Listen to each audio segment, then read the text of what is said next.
नमस्कार दोस्तों, पूरे देश में ऑपरेशन सिंदूर के साथ इन दो बेटियों की भी चर्चा हो रही है, जिन्होंने कल पूरी दुनिया को भारतीय सेना के पराक्रम की कहानी सुनाई।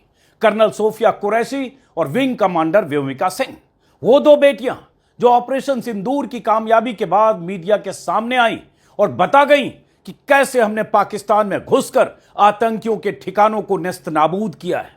वो दो बेटियां जो बता गई कि अगर पाकिस्तान ने भारत की तरफ आंख उठाकर देखने की भी जुर्रत की या बदले की कोई कार्रवाई की तो भारतीय सेना मुंह तोड़ जवाब देने के लिए तैयार बैठी है। दो महिला फौजी अधिकारी जिन्होंने पाकिस्तान के आतंकी ठिकानों को ध्वस्त करने की सिलसिलेवार जानकारी ऑपरेशन सिंदूर खत्म होने के करीब 9 घंटे बाद दी। कर्नल सोफिया कुरैशी और विंग कमांडर व्योमिका सिंह ने पहलगाम में धर्म पूछकर हिंदुओं को टारगेट करने वाले आतंकियों और उनके आकाओं को संदेश भी दिया कि अब तेरी खैर नहीं। धर्म के आधार पर हत्याएं करने वालों को इन दोनों बेटियों ने बताया कि हम सोफिया भी हैं और व्योमिका भी, लेकिन जब दुश्मनों को जमींदोज करने का वक्त आता है तो हम भारतीय हैं। जब दुश्मनों को धूल चटाने और सबक सिखाने की बारी आती है तो हमारा कोई मजहब नहीं, हम देश के लिए मर मिटने वाली उस फौज का हिस्सा हैं जहां सोफिया कुरैशी भी हैं, व्योमिका सिंह भी। कल जब सोफिया कुरैशी और व्योमिका सिंह पाक में घुसकर तबाह किए गए आतंक के अड्डों के बारे में जानकारी दे रही थी तो देश के करोड़ों लोग गौर से इन दोनों को सुन रहे थे। देश की माओं, बहनों और बेटियों के सामने उनके पतियों को मौत की नींद सुलाने वाले आतंकियों के आकाओं के अड्डों पर बारूद बरसाने के पराक्रम की कहानी दो जांबाज बेटियां ही कल देश को सुना रही थी। आज के सारे अखबारों में सोफिया कुरैशी और व्योमिका सिंह की कहानियां छपी हैं, उनके परिवारों की कहानियां, उनके शौर्य और सेना के प्रति समर्पण की कहानियां। कर्नल सोफिया कुरैशी गुजरात के बड़ोदरा की रहने वाली हैं, इंडियन आर्मी के सिग्नल कोर में ऑफिसर हैं। अभी वो एक एलीट यूनिट को कमांड कर रही हैं। सोफिया के पिता और दादा भी सेना में रह चुके हैं, उनके पति भी सेना में मेजर के पद पर हैं और मैकेनाइज्ड इन्फेंट्री में तैनात हैं। अपनी ऐतिहासिक प्रेस कॉन्फ्रेंस के बाद सोफिया ने अपने भाई को मोहम्मद संजय को फोन किया और कहा, मिशन पूरा हुआ, कैसा लगा, धमाका कर दिया ना। सोफिया के पिता ताज मोहम्मद के पास जब कैमरा टीमें पहुंची तो उन्होंने गर्व से कहा कि हमारी बेटी ने देश के लिए बहुत बड़ा काम किया है। हम पहले भारतीय हैं, फिर हिंदू या मुसलमान। सोफिया की मां हलीमा कुरैशी ने कहा, बेटी ने बहनों और माताओं के सिंदूर का बदला ले लिया है। सोफिया अपने पिता और दादा के पद चिन्हों पर चलना चाहती थी और बचपन से ही सेना में भर्ती होना चाहती। प्राउड महसूस कर रहे हैं, हमें प्राउड इस चीज का कि हमारी बेटी ने हमारे देश के लिए, अपने देश के लिए कुछ किया, क्योंकि हमारे ही सिद्धांत रहा है शुरू से, वयम राष्ट्र जागरे हम अपने राष्ट्र के लिए सब कुछ करना है। हम पहले भारतीय हैं, बाद में हिंदू या मुसलमान हैं। First we are only Indian, भारतीय हम पहले, वही हमारी उनकी शिक्षा है। आप भी आर्मी में थे पहले? आर्मी बांग्लादेश की नहीं करी भाई। अच्छा, तो और हमारे देश ने बहुत देर में एक्शन लिया है। अच्छा, बहुत देर में हमारे एक्शन लिया है। सोफिया ने जब आर्मी पसंद किया था, आर्मी में जाना, तब वो बहुत महिला कम जाती थी, तो सोफिया का पहले से ऐसा सपना था कि इसमें ही जाना है? नहीं, उससे पहले से होती हॉबी थी। मेरी पापा अपने घर से कोई नहीं है, भाई से कोई नहीं जा रहे, मैं जाऊँ, मैंने आपको गो गई, वो सिलेक्ट हुई। आज जब वो प्रेस कॉन्फ्रेंस करने आई तब आपने देखा तो क्या फीलिंग थी आपकी? फीलिंग तो ये है कि प्राउड होता है ना कि हाँ भाई हमारे बच्चे ने अपने राष्ट्र में किया, क्योंकि हमको अपने राष्ट्र से मतलब है।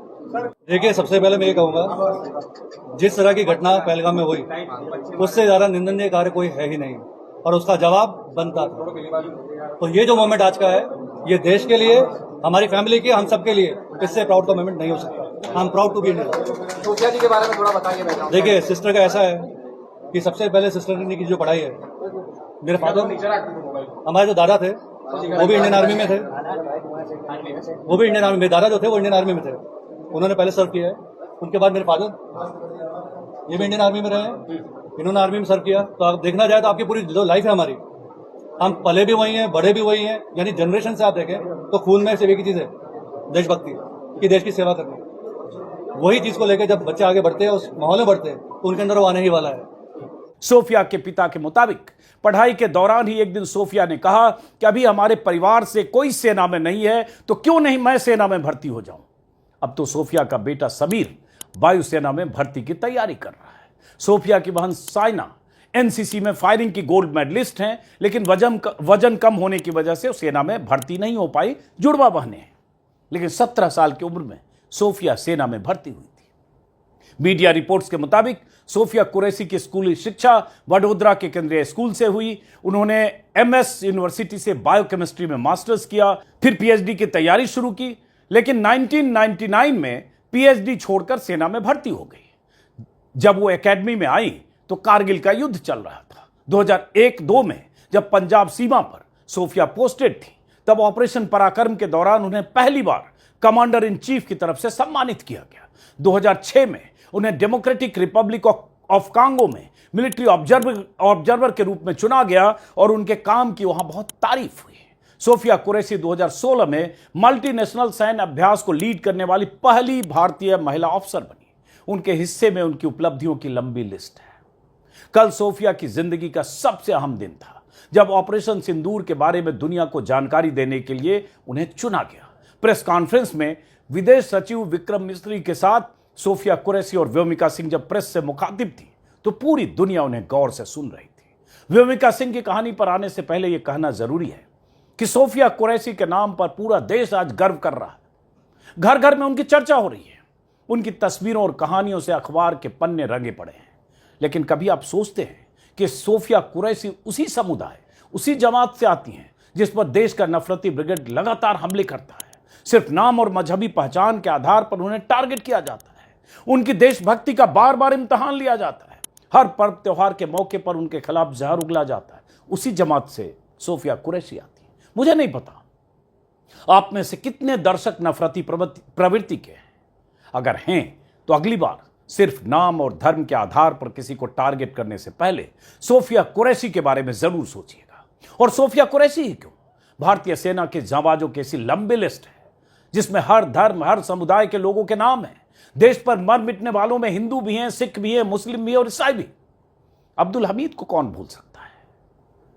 मोदी सरकार ने अच्छा फैसला किया कि सोफिया कुरैशी और व्योमिका सिंह को आतंकियों के खिलाफ सैन्य ऑपरेशन की जानकारी देने की जिम्मेदारी दी। लेकिन जब कहीं धर्म के आधार पर किसी को टारगेट किया जाए, तब सरकार को भी यह देखना चाहिए कि सोफिया कुरैशी जैसी जाबाज भी उसी धर्म से आती है। अगर आप सिर्फ धर्म के आधार पर किसी के खिलाफ नफरत का भाव रखते हैं और समय समय पर अपनी नफरती प्रवृत्ति के सबूत देते हैं, तो सोफिया कुरैशी की जाबाजी को जरूर याद कीजिएगा। सोचिएगा ठंडे दिमाग से, जो मैं कह रहा हूं उसका कुछ मतलब है। और कुछ सोचकर ही सरकार ने इतने बड़े ऑपरेशन की जानकारी देने की जिम्मेदारी सोफिया कुरैशी के कंधों पर सौंपी थी, व्योमिका सिंह के कंधों पर सौंपी थी।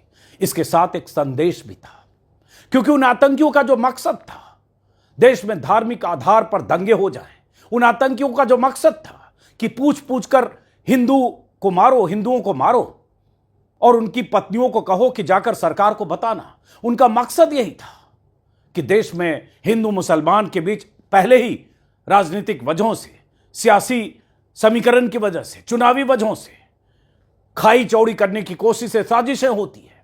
धार्मिक उन्माद का माहौल उस घटना से हो जाए, उस हमले से हो जाए, यही उनकी कोशिश होगी। उन कोशिशों को पलीता लगाने के लिए जरूरी है कि ठंडे दिमाग से सोचिए कि हिंदू हो, मुसलमान हो, सिख हो, ईसाई हो, सब इसी देश के नागरिक हैं। सबको इस संविधान ने समान अधिकार दिया है और सबकी देशभक्ति और वतन परिस्थिति एक ही तरह की है। चाहे सोफिया हो, चाहे सलमान हो, चाहे सुलेमान हो, वो भी अपने वतन से वैसे ही प्यार करता है जैसे संजय, सुनील या कोई और हो। बहरहाल, दूसरी जो महिला फौजी थी व्योमिका सिंह, कमांडर, उनके बारे में भी मैंने देखा, आज के अखबारों में भी है, कल भी है, हालांकि कल के वीडियो में थोड़ा जिक्र किया था। व्योमिका सिंह वायुसेना में हेलीकॉप्टर पायलट हैं। एनसीसी से करियर शुरू किया, फिर इंजीनियरिंग की। दिसंबर 19 को उन्हें फ्लाइंग ब्रांच में स्थायी कमीशन मिला। अब तक 2500 घंटों से ज़्यादा की उड़ान भर चुकी हैं। जम्मू कश्मीर और पूर्वोत्तर भारत में मुश्किल हालात में चेतक और चीता जैसे हेलीकॉप्टर इन्होंने उड़ाए हैं। एक ऑपरेशन अरुणाचल प्रदेश में नवंबर 2020 में कर चुकी हैं। अब मुश्किल हवाई ऑपरेशनों की सबसे सफल महिला पायलट्स में से एक है। उन्होंने भी 2023 में एक निजी चैनल को बताया था कि क्लास 6 में जब अपने दोस्तों से अपने नाम के अर्थ की चर्चा कर रही थी, नाम का मतलब व्योमिका, तब मैंने उन्हें बताया कि मैं पायलट बनना चाहती हूं। और व्योमिका वायुसेना में भर्ती हुई। और इन दोनों जाबाज महिलाओं ने देश और दुनिया को बताया कि किस तरह से भारतीय सेना ने, वायुसेना ने, पाकिस्तान में जो आतंकियों के ठिकाने थे 50 किलोमीटर दूर, 100 किलोमीटर दूर, वहां तक निशाना साधा और उनके ठिकानों को जमींदोज किया, चाहे वो हिजबुल का ठिकाना हो, चाहे जैश का ठिकाना हो, चाहे लश्कर का ठिकाना हो। पूरा पाकिस्तान बिलबिला रहा है, पाकिस्तानी सेना बिलबिला रही है, पाकिस्तानी एस्टेब्लिशमेंट बिलबिला रहा है और तमाम तरह की तस्वीरें आ रही है। आज भी 2 तस्वीरें आई है पाकिस्तान से, जिस तरह से टारगेटेड हमले में भारतीय वायुसेना ने पहली बार ऐतिहासिक तरीके से, ऐतिहासिक तौर पर पहली बार जैश ए मोहम्मद के ठिकाने को तबाह किया, लश्कर ए तैयबा के ठिकाने को तबाह किया। मुरिद के जो लाहौर के पास है, बहावलपुर, अब तक पीओके की बात होती थी। पिछली बार जब सर्जिकल स्ट्राइक हुआ था तो पीओके में हुआ, लेकिन इस बार पाकिस्तान की सीमा के भीतर, बिना उनकी सीमा में गए, जिस तरह से राफेल विमान के स्कैल्प मिसाइल और दूसरे मिसाइलों के जरिए बारूद भेजकर, बारूद उन ठिकानों पर बारूदों की बारिश करके उनके ठिकानों को तहस नहस किया। तस्वीरें अभी फिर आई है, जैश का गढ़ अब कुछ यूं दिख रहा है, एरियल व्यू है मौलाना मसूद अजहर के सबसे बड़े ठिकाने का।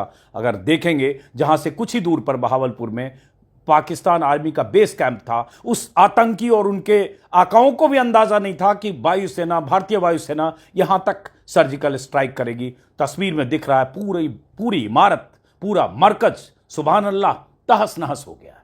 और कहा जा रहा है मसूद अजहर के परिवार के कुनबे के 14 लोग मारे गए। जनाजे निकल रहे हैं, पाकिस्तानी प्रधानमंत्री, पाकिस्तानी राष्ट्रपति, पाकिस्तानी आर्मी चीफ, सबकी तरफ से सलामी दी जा रही है उन जनाजों को, जो जनाजे भारतीय वायुसेना के हमले के बाद निकले हैं। कहा जा रहा है वो आतंकियों के जनाजे हैं, उनके परिवार से जुड़े लोगों के जनाजे हैं, उनके कुनबे के जनाजे हैं। इसी तरह से एक तस्वीर आई लश्कर ए तैयबा का मरकज मुरिद के, जो मुख्यालय हाफिज सईद का, और यही वो जगह है और यही आतंकी अड्डे हैं जहां चाहे भारत में संसद पर हमले हुए हों, चाहे 26/11 का मुंबई का हमला हुआ हो, चाहे जम्मू कश्मीर विधानसभा पर हमला हुआ हो, चाहे पुलवामा अटैक हुआ, सबकी प्लानिंग इन्हीं अड्डों से हुए और वहीं उनकी ट्रेनिंग हुई। चाहे कसाब की ट्रेनिंग हुई हो मुंबई हमले के पहले, चाहे हेडली की ट्रेनिंग हुई हो, जिन मरकजों पर, जिन अड्डों पर ऐसे आतंकियों को ट्रेनिंग दी जाती रही है, आतंकियों का पनाहगार रहा है, उनके आकाओं का पनाहगार रहा है, जहां पाकिस्तानी सेना के अधिकारी, आईएसआई के अधिकारी जाते रहे हैं, उन अड्डों को किस तरह से तबाह किया, तस्वीरें गवाह है। सबूत के तौर पर ये तस्वीरें लगातार पाकिस्तानी ही, वही लोग वीडियो बना बना कर वायरल कर रहे हैं और पूरे पाकिस्तान में हंगामा है, शोर है कि भारत ने ये क्या कर दिया। इसका उन्हें अंदाजा नहीं था। जब भारत में मॉक ड्रिल की तारीख तय हुई 7 तारीख, तो पाकिस्तानी भी यही सोच रहे होंगे मॉक ड्रिल 7 को है तो जो भी होगा उसके बाद होगा। जब तैयारी की तारीख तय है तो उसके बाद अगर कुछ करेंगे ऑपरेशन बाद में होगा। लेकिन भारत सरकार ने यह तय किया चौंकाने वाले तरीके से, मॉक ड्रिल 7 को और 6 की रात को, आधी रात को 1:05 से 1:30 तक 25 मिनट में 25 से ज्यादा मिसाइलें दागी गई और 9 ठिकाने तबाह कर दिए गए। अब कहा जा रहा है कि ठिकाने और भी हैं। 21 ठिकानों की लिस्ट रॉ ने बनाई थी, 9 तबाह हुए, 13 अभी बाकी हैं, 21 या 22, 13 अभी बाकी हैं। पाकिस्तान में हड़कंप है कि कहीं भारत उन 13 ठिकानों को तो टारगेट नहीं करेगा, क्योंकि जो खबरें आ रही पुंछ में, जिस तरह से पाकिस्तान की तरफ से, पाकिस्तानी सेना की तरफ से जिस तरह से सीज फायर का वायलेशन करके बेकसूरों को निशाना बनाया जा रहा है, कहा जा रहा है कि 12-15 भारत के लोग जो नागरिक थे, सिविलियन हैं, वो पाकिस्तानी गोलीबारी के शिकार हुए, कई बच्चे शिकार हुए, तो पाकिस्तान को भी इसकी कीमत चुकानी पड़ेगी, इसका उन्हें अंदाजा है। बहरहाल इस वीडियो को यहीं खत्म करते हैं इन तस्वीरों के साथ कि भारतीय सेना ने आतंक और आतंक के आकाओं को मुकम्मल जवाब दिया है और इसमें भूमिका इन 2 फौजियों की भी रही है। फिलहाल नमस्कार।